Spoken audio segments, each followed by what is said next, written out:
Hello friends. आज हम लोग बिहार मैप पे क्लास नंबर 10, ठीक है, क्लास नंबर 10th पढ़ने जा रहे हैं। जो टॉपिक का नाम है बिहार के वन। तो बिहार के वन में हम लोग को क्या पढ़ना है? सबसे पहले बिहार के वन में जानिए, टोटल बिहार में कितना किलोमीटर में वन क्षेत्र फैला हुआ है। तो 7305, ठीक है, 7305 × 13 किलोमीटर में फैला हुआ है।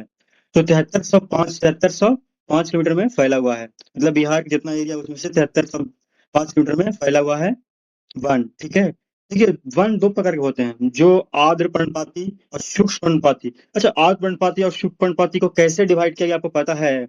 आइए हम लोग जानते हैं कि इसको डिवाइड बांटा कैसे गया आर्द्र पर्णपाती और शुष्क पर्णपाती में। देखिए, बिहार बिहार में जो वर्षा होती है, बिहार में बिहार में एक वर्ष में लगभग 3-4 महीने की टाइम में ही लगभग 80% वर्षा हो जाती है, और बाकी बचे महीने में अपेक्षाकृत वर्षा होती ही रहती है। इसीलिए मुख्यतः मानसूनी पर्णपाती वन पाए जाते हैं, जिन्हें वर्षा की मात्रा के आधार पर दो भागों में बांटा गया है। जो दो प्रकार के जो वन है ना, वो वर्षा के आधार पर किसको वर्षा के आधार पर बांटा गया है, ठीक है, वर्षा के आधार पर, ठीक है। तो जो बारिश होती है उसके आधार पर दो वर्गों में बांटा गया है, जिसको आर्द्र पर्णपाती और शुष्क पर्णपाती वन कहा जाता है, ठीक है। तो आइए हम लोग चलते हैं आर्द्र पर्णपाती वन। तो आर्द्र पर्णपाती वन में क्या है? देखिए, आर्द्र पर्णपाती वन वहां होता है जहां वार्षिक अ, वर्षा का सेंटीमीटर 120 सेंटीमीटर से अधिक होगा तब, ठीक है। 120 सेंटीमीटर से वर्षा अगर अधिक होगी तो वहीं आर्द्र पर्णपाती वन पाया जाएगा। तो बिहार में 120 सेंटीमीटर का वर्षा किस एरिया में, किस जगह पे होती है? तो देखिए, तराई क्षेत्र, तराई बिहार में तराई क्षेत्र एवं सोमेश्वर की पहाड़ी जो है, दून क्षेत्र, उस प्रकार उस एरिया में देखिए, इस टाइप के एरिया में तराई क्षेत्र बोलते हैं। तो इस एरिया में क्या पाया जाता है? आर्द्र पर्णपाती वन पाया जाता है, ठीक है। इस टाइप पे यहाँ पे आर्द्र पर्णपाती वन पाया जाएगा, ठीक है, इस एरिया में। और देखिए इसमें क्या है, जैसे कि बिहार के पश्चिमी चंपारण, सहरसा, पूर्णिया, अररिया, किशनगंज जिला हो गया, ये सब क्या आर्द्र पर्णपाती वन है, जो तराई क्षेत्र में मौजूद होते हैं, ठीक है। 120 सेंटीमीटर का वर्षा होना चाहिए इसमें, ठीक है, 120 सेंटीमीटर का। आप देखिए, दूसरा है क्या, सूक्ष्म पर्णपाती वन। अच्छा, एक चीज और, ये आर्द्र पर्णपाती वन है तो इसमें कौन सा वृक्ष, कौन सा पेड़ इसमें सबसे ज्यादा पाए जाते हैं? देखिए, इसमें शीशम, साल, सेल, तून, खैर, ये सब सब है ना, जो याद रखिएगा, ये सब साल, अशोक, केन, आम, जामुन आदि वनों का वृक्ष इसमें पाया जाता है, ठीक है। एक और सेकंड क्या है वन, तो सूक्ष्म पर्णपाती वन है। तो सूक्ष्म पर्णपाती वन में क्या है? देखिए, सूक्ष्म पर्णपाती वन मतलब कि सुखाड़ वाला इलाका, ठीक है। वन ऐसे स्थान पर पाए जाते हैं जहां वार्षिक 120 से कम होती है, मतलब जहां, मतलब कहने का मतलब है कि 100 सेंटीमीटर से वर्षा होगी वहीं ये पाया जाएगा, ठीक है। 100 सेंटीमीटर, 120 से कम मतलब 100 सेंटीमीटर होंगे मान के लिए। तो याद रखिएगा, 120 से कम लगभग 100, ठीक।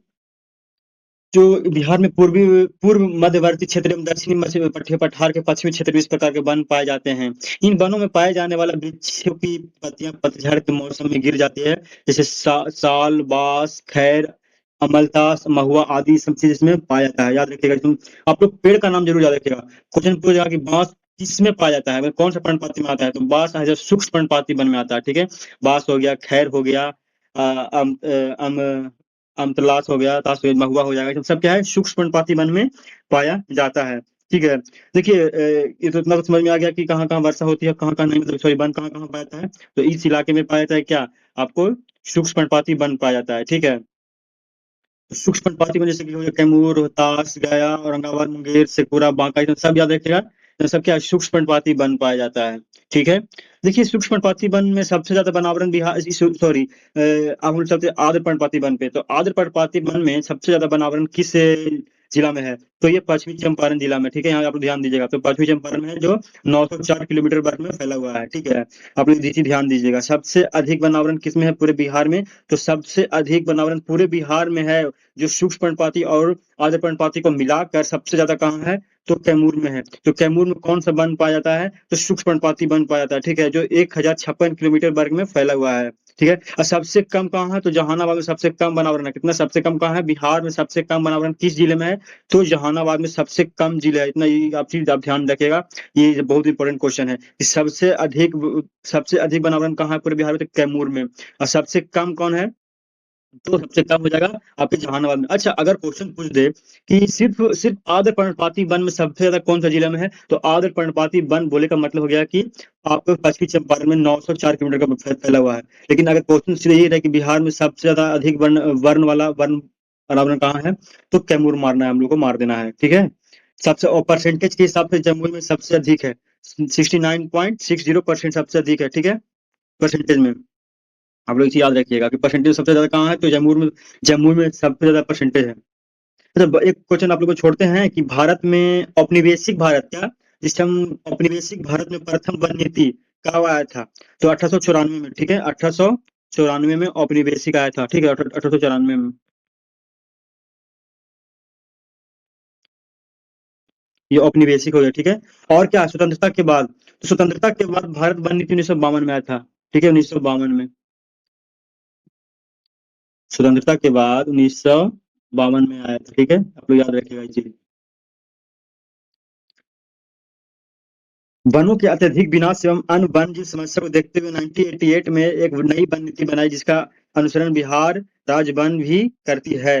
मतलब क्या बोल रहा है कि जैसे कि हम स्वतंत्रता भारत में पहली वन नीति तो लागू 1952 में कर चुके हैं, ठीक है, बट क्या बोल रहा है इसमें कि वनों के अत्यधिक विनाश, मतलब ज्यादा वन हो रहे थे, कटाई छटाई बहुत ज्यादा हो रहे थे, तो उसको देखते हुए 1988 में, क्या 1988 में एक क्या लाया गया, एक एक नई वन नीति बनाई गई। तो क्वेश्चन पूछता है कि नई वन नीति कब बनाई गई थी, तो 1988 में, ठीक है, जिसका अनुसरण बिहार राज्य भी करते हुए, इसमें बिहार राज्य भी इंक्लूडेड है।